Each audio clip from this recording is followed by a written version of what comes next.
बोला बोला सूरज गोसाई की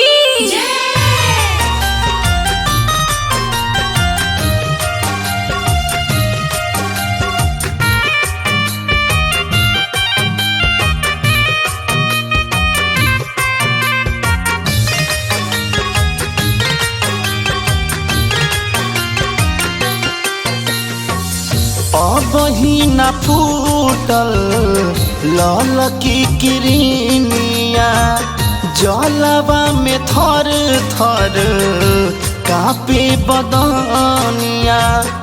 हे दीनानाथ दर्शन दी।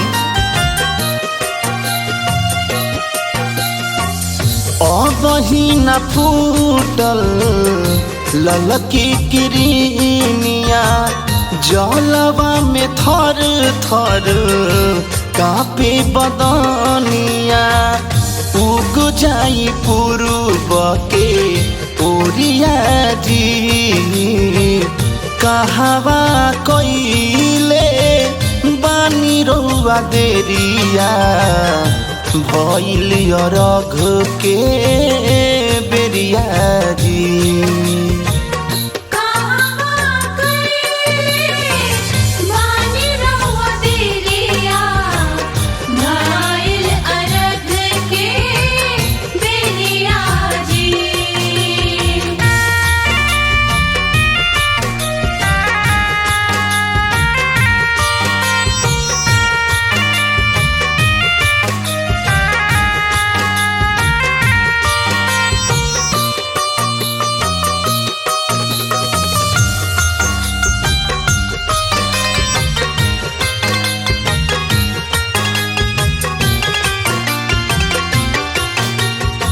लाली बिखराई देर न लगाई कहवा बिलमले राउर राथाबाजी।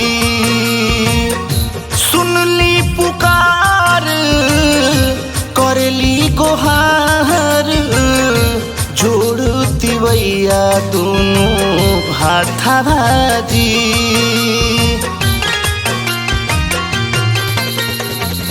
लाली बिखराई देर न लगाई कहवा बिलमले राउर राथाबाजी। सुनली पुकार करली गोहार जोड़ती वैया दोनों हाथाबाजी। लगली बोले कोई लरिया जी कहवा कइले बानी रउआ देरिया भइल अरघ के बेरिया जी।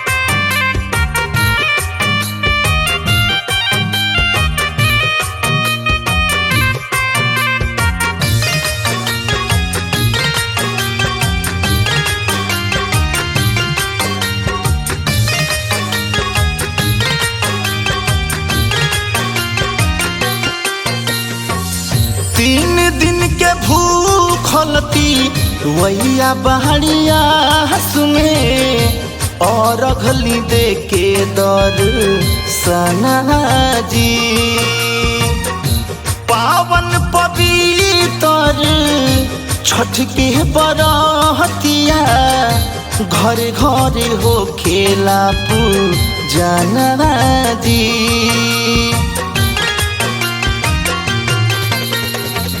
तीन दिन के भूखल तिवई बैठल बहरिया में और अघली दे के दर सनाजी।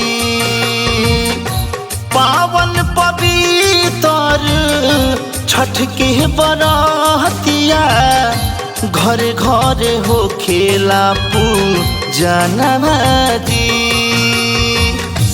करे निराला हाथ जोड़िया जी कहावा कइले बानी रउआ देरिया भइल रघु के बेरिया जी।